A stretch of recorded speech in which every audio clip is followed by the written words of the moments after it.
चलिए दोस्तों, आज फिर लेकर आए हैं हम आपके लिए सर्वनाम। आज जानेंगे हम सर्वनाम के बारे में। सर्वनाम किसे कहते हैं पूरे डिटेल्स में, छोटे छोटे पार्टों में आज हम जानेंगे सर्वनाम के बारे में। तो चलिए आपको ले चलते हैं सर्वनाम की ओर। तो आइए सबसे पहले हम जानते हैं सर्वनाम के बारे में। ठीक है, सर्वनाम किसे कहते हैं इसके बारे में पूरे डिटेल्स से पहले हम जान लें। सर्वनाम किसे कहते हैं, बता दें कि संज्ञा के स्थान पर आने वाले शब्दों को सर्वनाम कहते हैं, जैसे तुम, हम, आप, उसका आदि। ठीक है, संज्ञा का मतलब होता है कि कोई नाम हो, किसी वस्तु का, व्यक्ति का, किसी का नाम हो और उस नाम के जगह पर वो हट जाएगा और उस नाम के जगह पर अगर तुम, हम, आप आदि ये सब आता है तो वह सर्वनाम कहते हैं।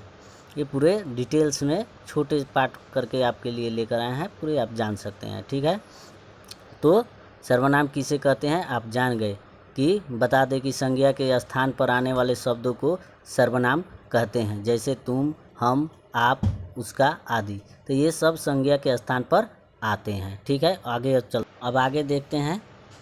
अन्य शब्दों में समझे तो सर्वनाम उन शब्दों को कहा जाता है जिन शब्दों का प्रयोग संज्ञा अर्थात किसी व्यक्ति, वस्तु, स्थान आदि के नाम के स्थान पर करते हैं।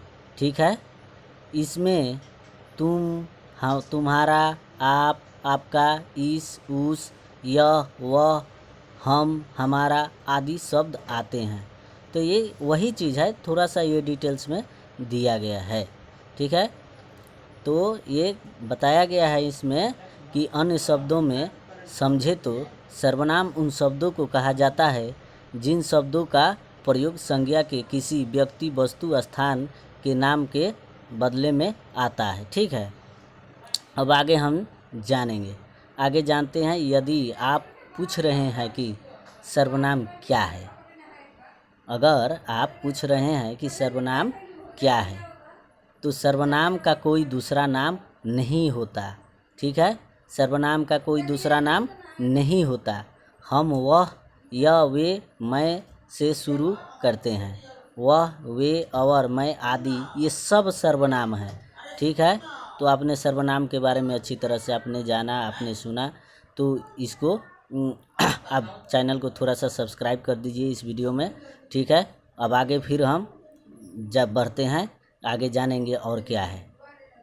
अब सर्वनाम दो शब्दों का योग करके बनता है। सर्वनाम कैसे बनता है, दो शब्दों का योग यानी जोड़ करके बनता है। आपने देखिए स्क्रीन पर सर्व प्लस नाम, इसका यह अर्थ है कि जो नाम शब्द के स्थान पर उपयुक्त होता है। ठीक है, जो नाम शब्द के स्थान पर उपयुक्त होता है उसे सर्वनाम कहते हैं। उदाहरण के लिए आप देख लीजिए, उदाहरण के लिए वह मोहन है, तो इस वाक्य में शब्द वह सर्वनाम है। वह जो दिया गया है वह सर्वनाम है और मोहन संज्ञा है, तो हमको तो सर्वनाम से मतलब है ना, तो हम सर्वनाम जानेंगे कि वह सर्वनाम है। ठीक है, जो व्यक्ति के नाम की जगह पर मौजूद है, तो वह क्या है, किसी व्यक्ति के नाम की जगह पर मौजूद है तो वह एक सर्वनाम हुआ। ठीक, आप पूरी तरह से आप जान चुके हैं। फिर अब हम आगे बढ़ते हैं।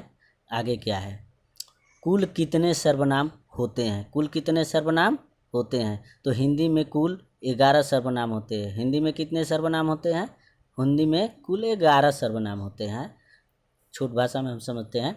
मैं, तू, आप, वह, जो, सो, कोई, कुछ, कौन, क्या, ये सब सर्वनाम है। तो इसमें मुख्य रूप से थोड़ा सा दिया गया है कि 11 होते हैं। ठीक है, तो आप इसको समझ गए।